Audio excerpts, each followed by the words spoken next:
他是被张起灵刺瞎双眼的陈皮阿四，可为何在40年后依旧完好如初？四阿公好，我们刚才真是有眼不识泰山，我们真是瞎了狗眼了。哎，我不是说你瞎啊，我。起先，吴邪通过夸雄长老的墓室地图得到一份神秘的帛书。当吴邪打开，才发现这里记载着云顶天宫的秘密。吴邪结合自己去过的几座古墓，他发现3条蛇眉铜鱼分别出现在七星鲁王宫、西沙海底墓和广西劲儿宫，把这3个地方连起来就是一条出水龙图。现在缺的就是一个龙头，而这个龙头就是长白山的云顶天宫。于是他们便坐上了前往长白山的火车，却没想刚到长白山就碰到了一位老熟人。你怎么跟陈皮阿四他们一起来的？谁？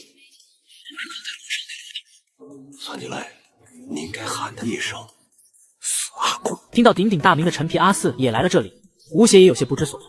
可就在他们讨论陈皮的时候，陈皮却推开了房门，吴邪和胖子被吓得呆立当场。陈皮缓缓摘下眼镜，露出凶狠的目光瞪了他们一眼，随后便下了楼。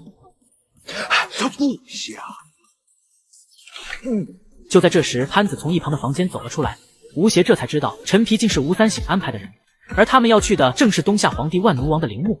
在经过一晚的休整后，一行人踏上了前往云顶天宫的路。在水了9集剧情后，他们终于来到了三圣山。可一向天不怕地不怕的张起灵竟对着远处的三圣山跪拜起来，而这座山就是西沙海底墓里壁画上的那座山。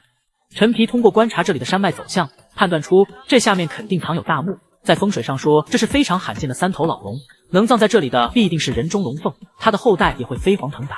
果不其然，他们在冰缝中发现了一个冰封1000年的婴儿。其实这并不是真正的婴儿，而是一种自然形成的奇特现象，它一般会出现在龙脉的源头，就是咱们俗话说的集天地灵气之所在，一般都是岩石、冰川还有树木等，会形成一种类似婴儿的东西。这个东西古文献记载就叫做地生胎，而地生胎也被叫做昆仑胎，它是天生的胎位地生的神物，就比如《西游记》里的孙悟空就是地生胎。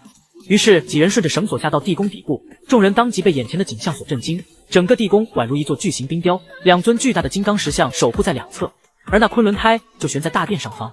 胖子哪里见过这种场景，当即兴奋的要去寻宝。开门，胖爷来了！本以为会有机关守护，却没想他们轻而易举的进入了大殿。不过他们很快就发现了不对劲，因为越往里越感到寒冷，众人实在是忍受不住，只好开始生火取暖。可陈皮却发现了不对劲，在他们的周围传来了断裂的声音。经过一顿检查，才发现赶紧把火灭了，柱子底座是寒冰所致，经不起高温。现在生火容易被活埋，不生火又会被冻死，他们只能继续往里走。没一会，他们来到了地宫尽头，这才明白了这里为什么会这么冷。大殿中央出现一座石台，石台中间有一尊奇怪的雕像，而石台周围的龙头正源源不断的吐着寒气。这是什么呀？这不应该是墓主的像吗？怎么是这个呀？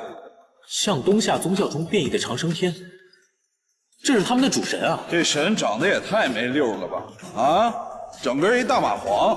众人也不再迟疑，没一会来到一处墓室，本以为会有大量金银珠宝等着他们，没成想只有几口打不开的石棺。不甘心的他们开始往下挖，没成想还真挖出了东西。只见一个双头石龟赫然出现在众人眼前，可它并不是什么宝贝，而是一个巨大的磁石。陈皮手中的指北针也失去了作用，他这才发现上当了。原来他们一开始就受到这磁石影响，而这座宫殿就是个假的，为的就是消耗他们的体力和食物，将他们困死在这里。唯一的办法就是用火销毁磁石，恢复指北针的作用。可没想到磁石里装着大量的重香玉，方圆100里的油盐纷纷赶来开饭，其中还有一条巨大的油盐朝众人袭来。